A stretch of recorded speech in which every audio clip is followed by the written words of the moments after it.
Friends welcome back. ఎప్పుడు షాపింగే కాకుండా ఇలా స్ట్రీట్ ఈటింగ్ అనమాట. ఒక స్ట్రీట్ మొత్తం ఫుడ్డేనండి. ఇది వివిపురం ఫుడ్ స్ట్రీట్ అంటే మ్యాప్స్లో ఎక్కడున్నా చూపిస్తుందండి. ఇది బెంగళూరులో. సాడెస్ట్ పార్ట్ ఏంటంటే ఇది 6 PM ఈవినింగ్ 6 o'clockకి స్టార్ట్ అవుతుందంట. సో గూగుల్లో మెయిన్ చూస్తే 12 o'clockకే, మధ్యాహ్నం 12 o'clockకే స్టార్ట్ చేస్తారని రాశారు. సో ఏంటంటే కొన్ని షాప్సే ఓపెన్ చేసి ఉన్నాయి, కానీ అందులో ఫేమస్ ఫుడ్ ఐటమ్స్ అన్నీ తినేసి వెళ్దామని కంకణం కట్టుకొని వచ్చేసాం. ఇక్కడంతా ఈ స్ట్రీట్ మొత్తం ఫుల్ వెజిటేరియనేనంటండి. అదివరకు ఇక్కడ బ్రాహ్మిన్స్, వైశ్యాస్, ఆ తర్వాత జైన్స్ ఉండేవాళ్ళంట. అందుకని నాన్ వెజ్ ఇక్కడ అలౌ లేదంట. ఈ వీధి మొత్తం ఓన్లీ వెజిటేరియన్ అంట. వెజిటేరియన్ లవర్స్కి అయితే ఫుల్ పర్ఫెక్ట్ ఈ ఫుడ్ స్ట్రీట్ అండి. సో అక్కడ వెళ్ళేసరికి 1 o'clock అయింది. సో మేము ఫుల్ ఆకలేస్తుందని ఒక దోశ, మా అమ్మాయి ఏమో పావ్ బాజీ ఆర్డర్ చేసింది. సో అవి తినేసాము. ఆ తర్వాత అన్నీ టేస్ట్ చేద్దామని కొంచెం కొంచెంగా తిన్నాము. ఇక్కడ చూడండి, కోవా బొబ్బట్టు అంట. చేత్తో ఎంత ఈజీగా చేసేస్తున్నాడో, అదే మనమైతే ఎంత కష్టపడాలో. వాడైతే ఇళ్ళ రుద్దేస్తాడు, మనకైతే అస్సలు రాదు. ఆ తర్వాత చూడండి, ఇందులో మేము చూపించేది ఈ స్ట్రీట్లో ఏమైతే తినాలో అవి చూపిస్తున్నాము.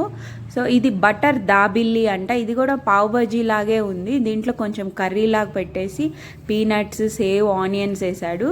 అంటే కొంచెం స్వీట్గా, కొంచెం కారంగా ఉంది. మేమైతే స్పైసీ వద్దని చెప్పాము. సో మా అమ్మాయి టేస్ట్ చేయడానికి రెడీ అయిపోయింది. తింటే కానీ అర్థం కాలేదు, అమ్మ ముందు కూడా పావ్ బజీ తిన్నా, ఇప్పుడు కూడా బ్రెడ్డే అని అంది. అయ్యో అనవసరంగా స్టార్టింగ్ పావ్ బాజీ తీసుకున్నాం అనిపించింది. చూడండి, పక్కన సేవ్, లోపల కర్రీలా పెట్టాడు. ఇంకా పైన ఎక్కువ పీనట్స్ వాడుతున్నారండి. ఇక్కడ ప్రతి దాంట్లో పీనట్స్ వాడుతున్నాడు. ఆ తర్వాత ఇదేంటో మాల్పూరి. అబ్బా మాల్పూరి అని ఆర్డర్ చేశాను. సో ఏం లేదు, మన మాల్పూరి కట్ చేసేసి గులాబ్ జామ్లో పాకం ఉంటుంది కదా, దాంట్లో వేశాడు. టేస్ట్ అయితే మన మాల్పూరి కన్నా కాదండి, ఇది ఓకే పర్వాలేదు. టేస్ట్ చేసి చెప్పేసేద్దాం. ఫుల్ వేడిగా ఉందండి. ఉఫ్ఫు అని ఊదుకొని తిన్నాము. సో మా అబ్బాయికి అయితే స్వీట్ అయితే చాలా ఇష్టము అని చెప్పి స్వీట్ కూడా తిన్నాము. సో మీరు ఇక్కడ కనుక వెళ్తే ఫుల్గా తినకండి, ఎందుకంటే టేస్ట్ చేయాల్సిన ఐటమ్స్ చాలా ఉంటాయి. ఈవినింగ్ 6 o'clock ఎందుకు వెళ్ళలేదంటే, మేము డైటింగ్ చేస్తున్నా కదండి, ఇప్పుడు అంతా ఫుడ్ అవసరమా అని చెప్పి మధ్యాహ్నమే వెళ్ళాము. మా అబ్బాయి కూడా టేస్ట్ చేశాడు. ఈ బటర్ దాబిల్లి, ఇంకా జిలేబీ అంటే పింక్ కలర్ జిలేబీ అంటండి, అది కూడా టేస్ట్ చేయాల్సిన ఐటమ్స్. ఆ తర్వాత చూడండి, ఈ గోలా, ఐస్ గోలా. ఈ ఐస్ గోలా కూడా చూడండి, ఐస్ అందులో పెట్టేసి క్రష్ చేసేసి గ్లాస్లో పెట్టేసి బాగా పెట్టాడు. సో మా పిల్లలకైతే ఇది ఎలా తినాలో అర్థం కాలేదు.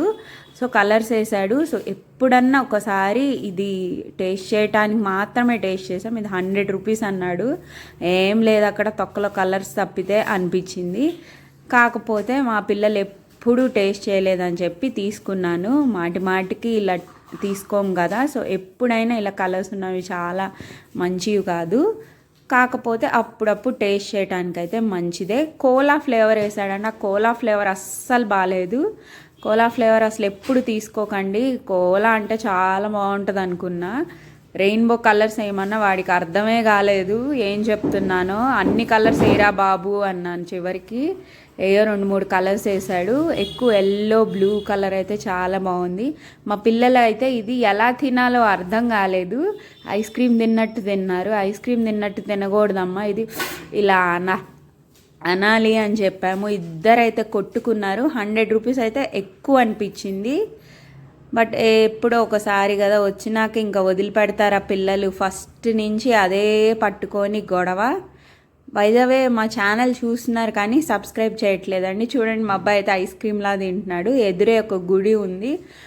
సో వర్షం పడుతుందని అక్కడికి వెళ్ళిపోయాం. అక్కడ ఏదో ఫంక్షన్ జరుగుతున్నట్టుంది, గుళ్ళో యజ్ఞం చేశారు. మేము వెళ్ళి అక్కడ సైడ్కి కూర్చుంటే అక్కడ ఉన్న వాళ్ళందరూ మమ్మల్ని పిలిచి లంచ్ చేయండి అన్నారు. అయ్యో మేము ఫుల్ కుమ్మేసి వచ్చామండి, మాకు అసలు లంచ్ వద్దు ఏమొద్దు, లంచ్ ఎగ్గొట్టడానికే కదా ఈ తిండి వీధికి వచ్చాం. ఆ తర్వాత చూడండి, ఈ శ్రీ వాసవి మన్నే తిండి, మర్చిపోయే ఈ స్ట్రీట్కి తిండి బీడి అంటారంట. కన్నడంలో మేబీ తిండి వీధి అయి ఉంటుంది, తెలుగులో స్ట్రీట్ కదా అందుకని అలా అయి ఉంటుంది. సో ఇక్కడంతా ఇక్కడ ఇంకో స్పెషల్ ఉందండి, చల్ల చెకోడీలు అనమాట. చిన్నప్పుడు మా అమ్మమ్మ చేసేది. ఇది కూడా మస్ట్ ట్రై అనమాట. చాలా బాగుంది. బయట అయితే క్రిస్పీగా, లోపల మెత్తగా ఉందండి. ఉండే కొద్దీ క్రిస్పీగా అవుతుందంట. వేడి చల్లారే కొద్దీ మేము వేడి ఆగేదాకా ఎక్కడ ఆగుతాము. బాగా వర్షం పడిందండి. ఒక 2-3 అవర్స్ గుళ్ళోనే కూర్చున్నాము. పిల్లలైతే చక్కగా ఆడుకున్నారు. ఆ తర్వాత ఇక్కడ అయితే చూడండి, స్ట్రీట్ ఫుడ్ చాలా ఉంది. ఫ్రెంచ్ ఫ్రైస్ ఇంకా ఏయో ఉన్నాయి. మా అమ్మాయి అయితే నాచోస్ కావాలంట. చూడండి, ఒక పువ్వులా డెకరేట్ చేశాడు. పైన మైనీస్ వేసి, సేవ్ వేసి, పల్లీలు వేసి, తర్వాత ఉల్లిపాయలు వేసి, ఒక చెర్రీ పెట్టి డెకరేషన్ చేశాడు. అది కొనిపెట్టకపోతే ఇంటికి రానందండి. ఆ తర్వాత ఫ్రెంచ్ ఫ్రైస్తో కూడా సేమ్ ఇదే అన్నాడు. అమ్మ వద్దులేమ్మా, ఫ్రెంచ్ ఫ్రైస్ మీద ఇవన్నీ వేస్తే మెత్తగా అయిపోద్ది అని అంది. సో ఏదో ఒకటి చెప్పమ్మా అంటే ఇది తీసుకుంది. చాలా బాగుంది టేస్ట్ అయితే. ఇదండి మా వీడియో. బెంగళూరు వాళ్ళైతే తప్పకుండా ఈ వివిపురం ఫుడ్ స్ట్రీట్కి వెళ్తారని నేను అనుకుంటున్నాను. తప్పకుండా ట్రై చేయండి. వెజిటేరియన్ లవర్స్కి అయితే ద మస్ట్ స్ట్రీట్ అనమాట. నెక్స్ట్ టైం ఎప్పుడన్నా 6 o'clock వెళ్ళి చూడాలి. ఇవే కాకుండా ఇంకా ఏమన్నా ఉన్నాయేమో. ఒకటి by the way pineapple bajji అంట, అది కూడా మిస్ అయ్యాము.